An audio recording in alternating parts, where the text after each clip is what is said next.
ഇത്തവണത്തെ ഉത്സവം ഗംഭീരാണെന്ന് കേട്ടല്ലോ. ഇപ്പൊ പോന്നേയുള്ളോ? അമ്മൻകുടം കഴിയാറായി. എനിക്ക് അമ്മൻകുടം ഒന്നും കാണണ്ട, കഥാപ്രസംഗം ഒന്ന് കേൾക്കണം, വെടിക്കെട്ടും കാണണം. വെടിക്കെട്ട് കാണണമെങ്കിൽ വെളുപ്പാങ്കാലം 4 മണിയാവില്ലേ? അപ്പൊ അത് കഴിഞ്ഞേ വരത്തുള്ളൂ. പിന്നല്ലാതെ.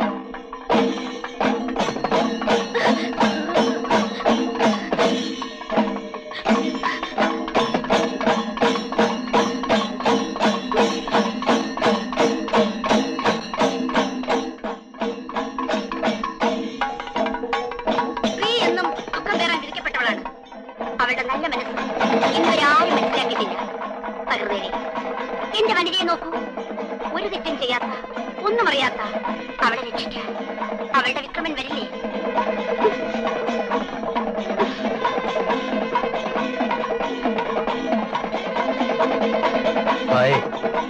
ബോംബെ എവരെയൊന്നും കൊണ്ടുവരേണ്ട ഒരു കാര്യമില്ല. ആ താക്കോലിങ്ങി താ. ഞാൻ ദേ മുയലിനെ ഇങ്ങനെ പിടിച്ച് കയ്യിലോട്ടിട്ട് ഇവിടെ അങ്ങ് ഹോട്ടലിൽ മുറിയെടുക്കേണ്ട കാര്യമില്ല. ബോംബെ കൊണ്ടുപോയി പ്രത്യേകിച്ച് ട്രെയിനിങ് കൊടുക്കേണ്ട കാര്യമില്ല. സൂക്ഷിക്കണം. ധൈര്യമായിട്ട് ചെല്ലു കേട്ടോ. ആ കഥയൊക്കെ തല്ലി പൊളിക്കും. എനിക്കിത് വയ്യാഞ്ഞിട്ടല്ല, പക്ഷെ ചേട്ടനായിട്ടത് ചെയ്യണം. ഞാനത് ചെയ്യും. എന്റെ ആളുകളൊക്കെ മനസ്സിലാക്കി നിർത്തിയിരിക്കുക. ചേട്ടന്റെ ദേഹത്ത് ഒരു പോർലോല് ഏൽക്കാതെ നോക്കിക്കോളൂ. എന്നാലും എനിക്കത് ഒറ്റ ചെയ്യാൻ പറ്റുമെന്ന് തോന്നുന്നില്ല. ചേട്ടനത് പറ്റും. ചേട്ടനാണല്ലോ ശക്തിയുണ്ട്. ചെന്നാലൊക്കെ വേവലാതിക്ക് മറ്റേ സ്മാർട്ട് ആയി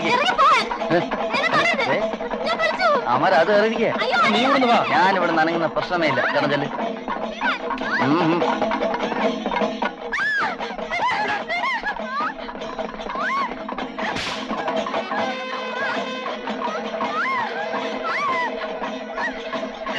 ഭയങ്കര ഭാരം.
ഇതൊക്കെ ആരാ?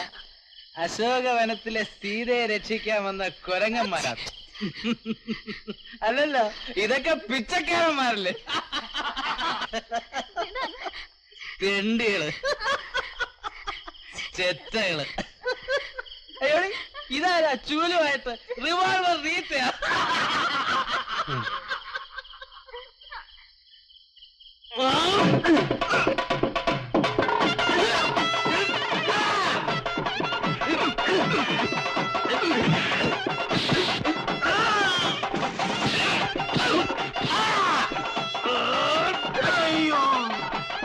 ഇനി ഞങ്ങളേറ്റു.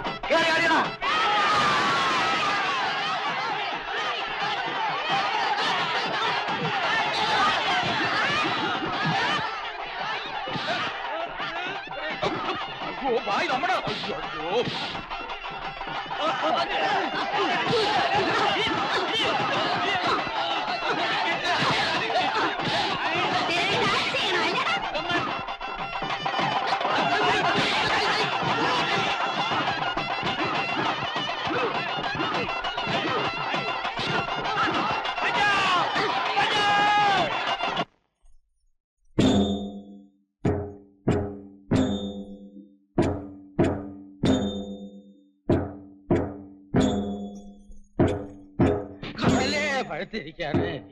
എടാ, എന്റെ കൊച്ചിന് ജോലി വാങ്ങിച്ചു കൊടുക്കാന്ന് പറഞ്ഞ് വിളിച്ചോണ്ട് പോയിട്ട് ഇതാണ് എന്റെ പണിയല്ലേ?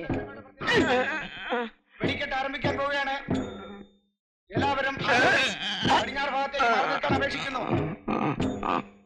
അയ്യേ, ചേട്ടത്തി കാശ് പിടിച്ചേ. ഇനിയിപ്പോ ചേട്ടത്തിന്നൊക്കെ വിളിക്കാലോ അല്ലേ? അതിന്റെ അല്ല, ഞാൻ എന്തിനും തയ്യാറാ. പക്ഷേ എനിക്ക് അതിനു മുമ്പ് ഒരു തേങ്ങ ഒന്ന് ഉടഞ്ഞു കിട്ടും. ഈ ചേട്ടന്റെ ഒരു തേങ്ങ. അതിന്റെ അല്ല, ഒരു തേങ്ങ കറക്റ്റായിട്ടൊന്ന് ഉടഞ്ഞു കിട്ടിയാൽ പിന്നെ മനസ്സിന് ഭയങ്കര ധൈര്യമായിരിക്കും. ചേട്ടൻ ഇറങ്ങിയാൽ ഉടയുന്ന എത്ര തേങ്ങ ഞാൻ റെഡി ആയി തരാം.